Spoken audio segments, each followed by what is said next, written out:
You're watching South Asian Newsline, and here are the top stories we are tracking for you on Thursday, the 17th of April. US Vice President to visit India as Trump intensifies tariff war with China. Kulbhushan Jadhav was denied right to appeal. Pakistan Defence Ministry admits to Supreme Court. And Afghan envoy says Kabul ready to take care of returning refugees.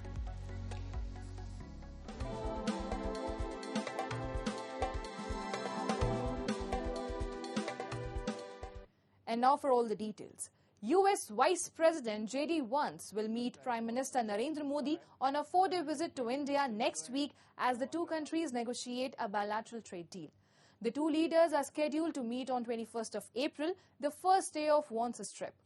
The visit will provide an opportunity for both sides to review the progress in bilateral relations, India's foreign ministry said in a statement.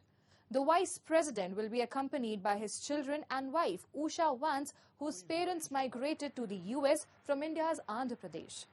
The visit comes against the backdrop of an intensifying trade war between the US and China, with President Donald Trump placing tariffs of up to 145% on Chinese goods, with levies on some goods possibly reaching 245%.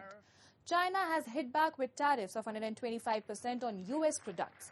India was also among the countries which faced 26% US tariffs on 2nd of April before a 90-day pause was announced. Since then, Delhi and Washington have been working towards an early conclusion of trade negotiations. India has already cut tariffs on a range of goods and is reported to be considering more wide-ranging cuts to stave off Trump's threats.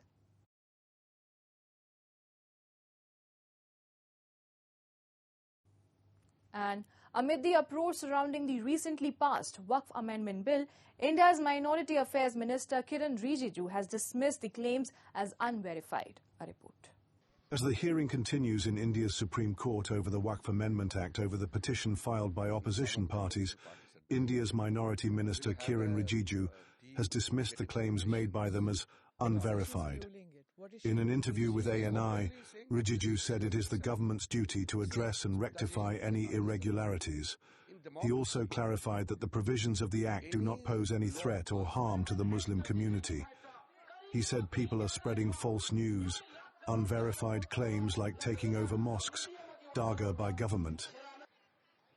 This country rules through law. The Constitution governs us. How can anybody snatch somebody's property like that? The minister said. Rijiju noted that a large section of the Muslim community is wholeheartedly welcoming the Waqf Amendment Act, adding that the newly enacted legislation establishes a transparent and accountable system for Waqf administration. And Smitaji, I must tell you, we knew it. We will have this kind of resistance because those powerful people who are misusing so much of Waqf properties will definitely not give up easily. Yeah, okay. They will resist. And that is what we are seeing it. But what we are saying is, let people read the provisions of the Act and tell us if there is any provision which harms the Muslim community. Tell us. So Muslims are also Indians. Shouldn't we think about Muslim community? How can we leave aside one community and, let all the irregularities keep on happening unchecked? We can't see that. We are the government of India.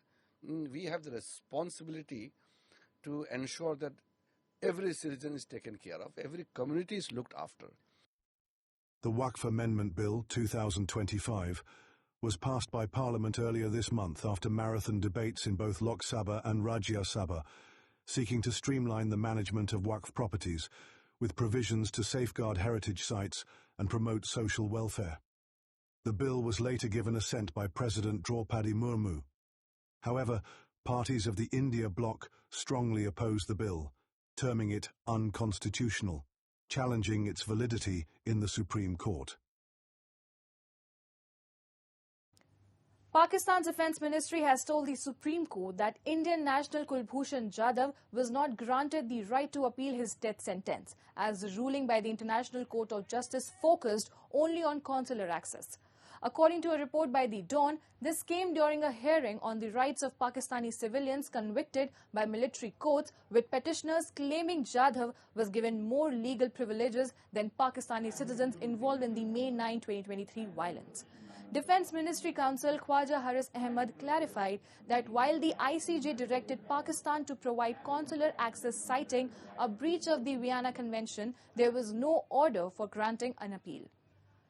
He said Pakistan enacted the ICJ Review and Reconsideration Act 2021, allowing review of military court verdicts for foreign nationals, but this did not equate to an appeal. Jadhav, a former Indian Navy officer, was arrested in 2016 on charges of espionage and terrorism and sentenced to death by a Pakistani military court in 2017. Pakistan did not inform India about Jadhav's arrest until 22 days later, nor did it grant consular access, prompting India to accuse Pakistan of violating international norms. India condemned the trial as unfair and challenged it at the ICJ, which stayed the execution and ordered consular access. And the Afghan Consul General in Peshawar, Hafiz Muhibullah Shakir, said on Wednesday that the Taliban-led Afghanistan government is ready to receive Afghan refugees returning from Pakistan. Addressing a press conference, Shakir said camps have been set up in Afghanistan to facilitate the repatriation. He urged refugees to return and contribute to Afghanistan's development, claiming the country is now peaceful and stable with ample land and water resources. They, refugee, would have faced issues only had there been Russians or Americans in power in Afghanistan. There is peace and there is no problem, he said. Pakistan began the large-scale repatriation drive in October 2023, ordering undocumented foreigners, mostly Afghans, to leave. The second phase began on April 1st this year. But several rights groups have raised concerns, calling it a forced and rushed expulsion that has led to humanitarian challenges for returnees. In this context, Pakistan's jailed ex-PM Imran Khan has also called for an extension of the return deadline, urging a more organized and compassionate approach. He emphasized the need to respect human rights and ensure a dignified process for those affected.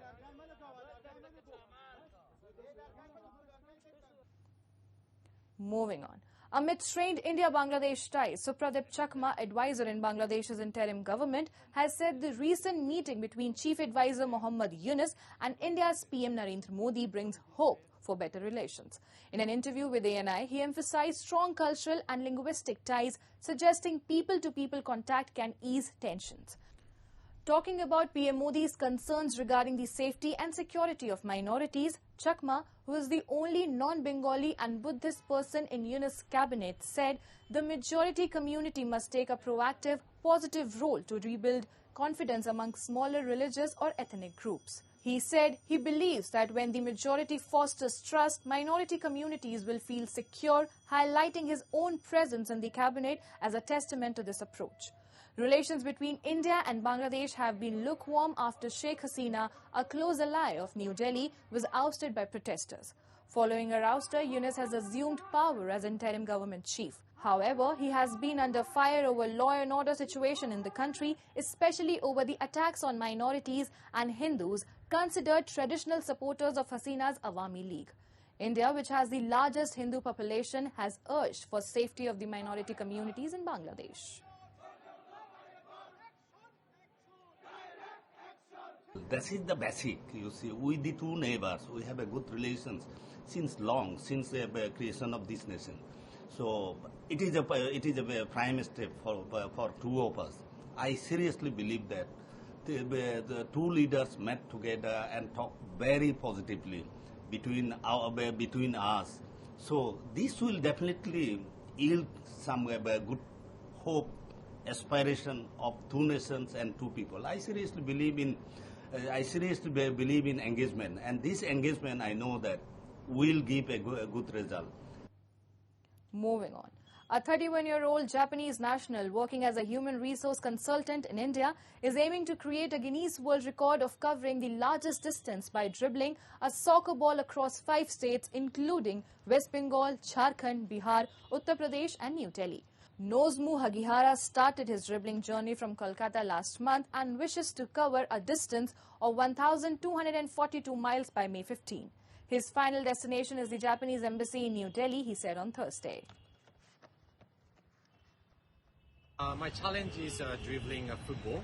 This is actually the Guinness World Record challenge to covering 2,000 kilometers, the world's largest distance journey with dribbling football.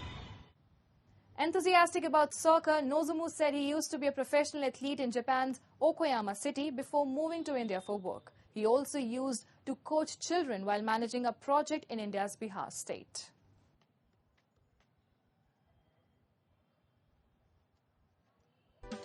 That's all in tonight's edition. We will see you same time tomorrow. Good night.